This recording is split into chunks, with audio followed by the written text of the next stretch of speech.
भगवद गीता अध्याय 10 श्लोक 11।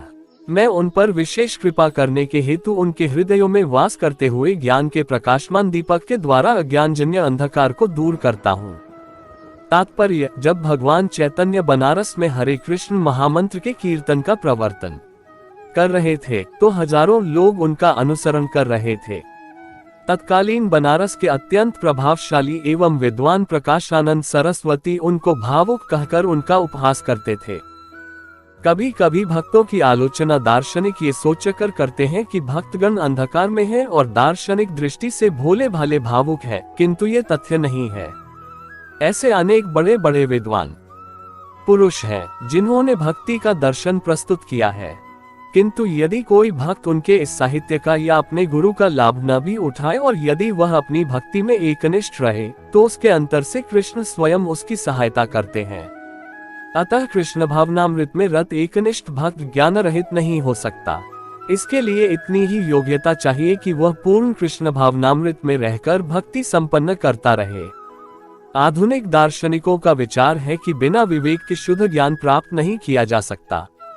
उनके लिए भगवान का उत्तर है, जो लोग शुद्ध भक्ति में रत हैं, भले ही वे पर्याप्त शिक्षित न हो तथा वैदिक नियमों से पूर्णतया अवगत न हो, किंतु भगवान उनकी सहायता करते ही हैं, जैसा कि इस श्लोक में बताया गया है।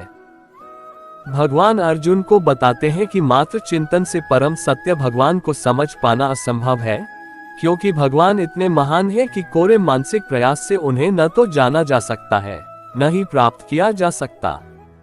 भले ही कोई लाखों वर्षों तक चिंतन करता रहे, किंतु यदि भक्ति नहीं करता, यदि वह परम सत्य का प्रेमी नहीं है, तो उसे कभी भी कृष्ण या परम सत्य समझ में नहीं आएंगे। परम सत्य कृष्ण केवल भक्ति से प्रसन्न होते हैं और अपनी अचिंत्य शक्ति से वे शुद्ध भक्त के हृदय में स्वयं प्रकट हो सकते हैं। शुद्ध भक्त के हृदय में तो कृष्ण निरंतर रहते हैं और कृष्ण की उपस्थिति सूर्य के समान है, जिसके द्वारा अज्ञान का अंधकार तुरंत दूर हो जाता है। शुद्ध भक्त पर भगवान की यही विशेष कृपा है। करोड़ों जन्मों के भौतिक संसर्ग के कल्मश के कारण मनुष्य का हृदय भौतिकता के मल धूलि से आच्छादित हो जाता है, किंतु जब मनुष्य भक्ति में लगता है और निरंतर हरे कृष्ण का जप करता है तो यह मल तुरंत दूर हो जाता है और उससे शुद्ध ज्ञान प्राप्त होता है। परम लक्ष्य विष्णु को इसी जप तथा भक्ति से प्राप्त किया जा सकता है, अन्य किसी प्रकार के मनोधर्म या तर्क द्वारा नहीं। शुद्ध भक्त जीवन की भौतिक आवश्यकताओं के लिए चिंता नहीं करता है, न तो उसे कोई और चिंता करने की आवश्यकता है, क्योंकि हृदय से अंधकार हट जाने पर भक्त की प्रेमा भक्ति से प्रसन्न होकर भगवान स्वतः सब कुछ प्रदान करते हैं। यही भगवद गीता का उपदेश सार है। भगवद गीता के अध्ययन से मनुष्य भगवान के शरणागत होकर शुद्ध भक्ति में लग जाता है। जैसे ही भगवान अपने ऊपर भार ले लेते हैं, मनुष्य सारे भौतिक प्रयासों से मुक्त हो जाता है। श्लोक 12-13। अर्जुन ने कहा, आप परम भगवान, परम धाम, परम पवित्र, परम सत्य हैं। आप नित्य, दिव्य, आदि पुरुष, अजन्मा तथा महानतम हैं। नारद, असित, देवल तथा व्यास जैसे ऋषि आपके इस सत्य की पुष्टि करते हैं और अब आप स्वयं भी मुझसे प्रकट कह रहे हैं। तात्पर्य, इन दो श्लोकों में भगवान आधुनिक दार्शनिक को अवसर प्रदान करते हैं, क्योंकि यहाँ ये स्पष्ट है कि परमेश्वर जीवात्मा से भिन्न है। इस अध्याय के 4 महत्वपूर्ण श्लोकों को सुनकर अर्जुन की सारी शंकाएं जाती रहीं और उसने कृष्ण को भगवान स्वीकार कर लिया। उसने तुरंत ही उद्घोष किया, आप परब्रह्म हैं। इसके पूर्व कृष्ण कह चुके हैं कि वे प्रत्येक वस्तु तथा प्रत्येक प्राणी के आदि कारण हैं। प्रत्येक देवता तथा प्रत्येक मनुष्य उन पर आश्रित है। वे अज्ञानवश अपने को भगवान से परम स्वतंत्र मानते हैं। ऐसा अज्ञान भक्ति करने से पूरी तरह मिट जाता है। भगवान ने पिछले श्लोक में इसकी पूरी व्याख्या की है। अब भगवत कृपा से अर्जुन उन्हें परम सत्य रूप में स्वीकार कर रहा है, जो वैदिक आदेशों के सर्वथा अनुरूप है। ऐसा नहीं है कि परम सखा होने के कारण अर्जुन कृष्ण की चाटुकारी करते हुए उन्हें परम सत्य भगवान कह रहा है। इन 2 श्लोकों में अर्जुन जो भी कहता है उसकी पुष्टि वैदिक सत्य द्वारा होती है। वैदिक आदेश इसकी पुष्टि करते हैं कि जो कोई परमेश्वर की भक्ति करता है वही उन्हें समझ सकता है, अन्य कोई नहीं।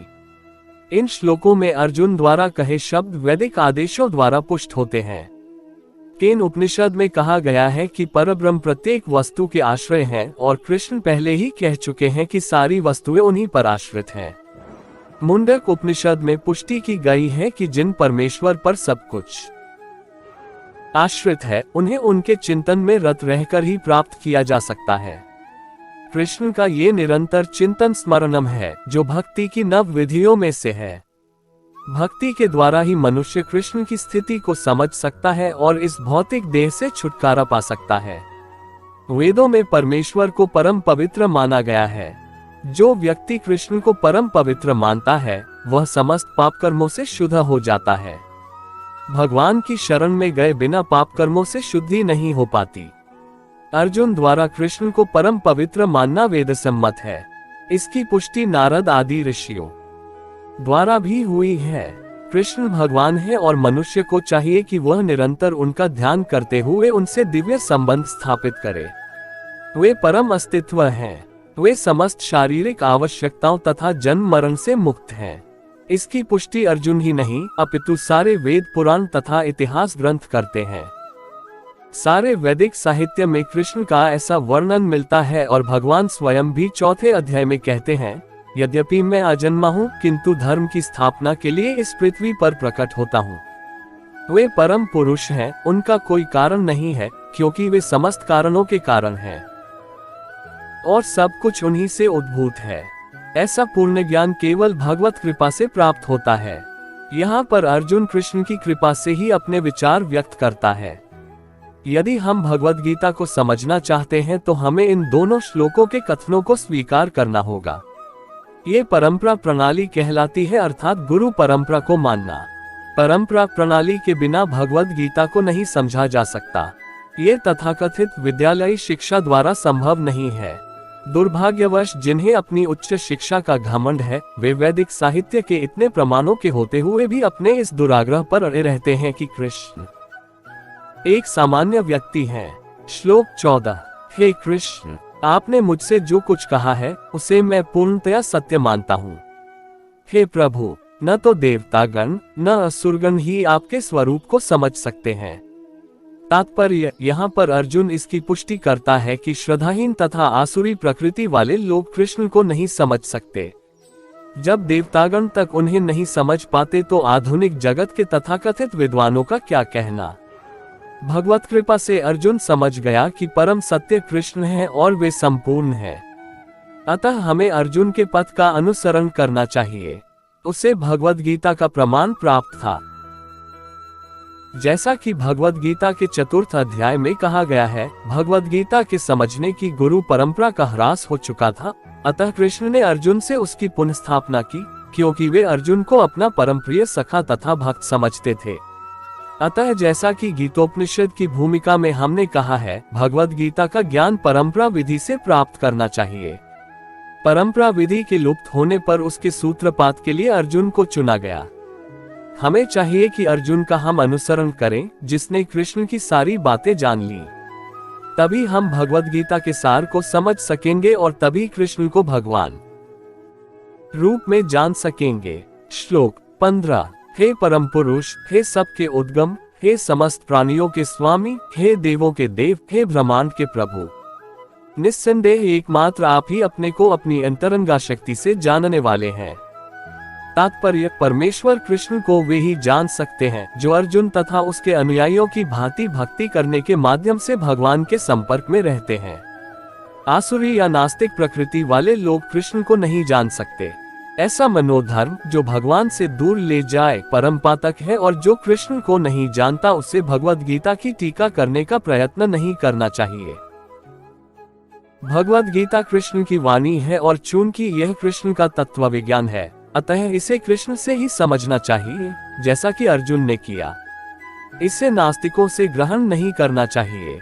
श्रीमद् भागवत में 1.2.11 कहा गया है कि वदन्ति तत्तत्त्वविदस्तत्त्वं यज्ञानमद्वयम् ब्रह्मेति परमात्मेति भगवानिति शब्दयते। परम सत्य का अनुभव 3 प्रकार से किया जाता है, निराकार ब्रह्म, अंतर्यामी परमात्मा तथा भगवान।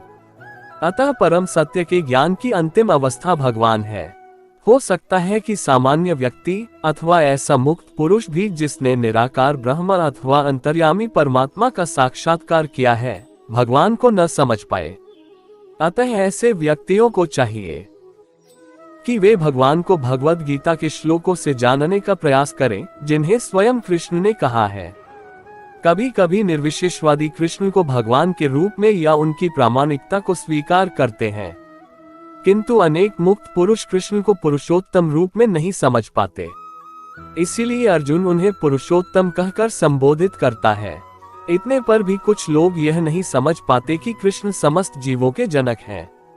इसीलिए अर्जुन उन्हें भूत भावन कहकर संबोधित करता है। यदि कोई उन्हें भूत भावन के रूप में समझ लेता है तो भी वह उन्हें परम नियंता के रूप में नहीं जान पाता। इसीलिए उन्हें यहाँ पर भूतेश या परम नियंता कहा गया है। यदि कोई भूतेश रूप में भी उन्हें समझ लेता है तो भी उन्हें समस्त देवताओं के उद्गम रूप में नहीं समझ पाता।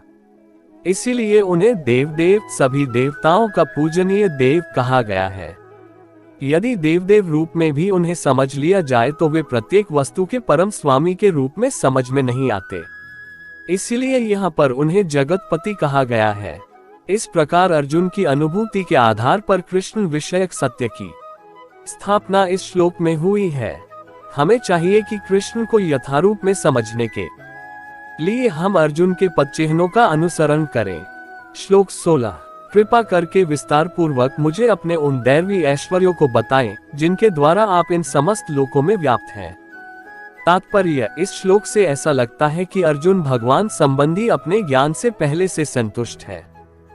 कृष्ण कृपा से अर्जुन को व्यक्तिगत अनुभव, बुद्धि तथा ज्ञान और मनुष्य को इन साधनों से जो कुछ भी प्राप्त हो सकता है वह सब प्राप्त है, तथा उसने कृष्ण को भगवान के रूप में समझ रखा है।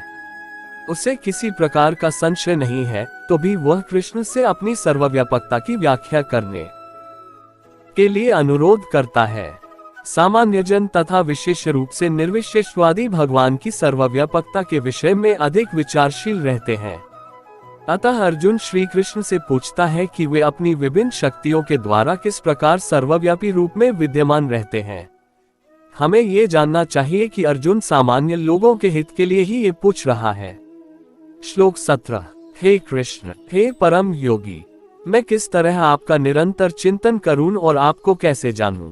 हे भगवान, आपका स्मरण किन किन रूपों में किया जाए? तात्पर्य, जैसा कि पिछले अध्याय में कहा जा चुका है, भगवान अपनी योग माया से आच्छादित रहते हैं। केवल शरणागत भक्तजन ही उन्हें देख सकते हैं। अब अर्जुन को विश्वास हो चुका है कि उसके मित्र कृष्ण भगवान है, किंतु वह उस सामान्य विधि को जानना चाहता है जिसके द्वारा सर्वसाधारण लोग भी उन्हें सर्वव्यापी रूप से समझ सकें। असुरों तथा नास्तिकों सहित सामान्य जन कृष्ण को नहीं जान पाते, क्योंकि भगवान अपनी योगमाया शक्ति से आच्छादित रहते हैं।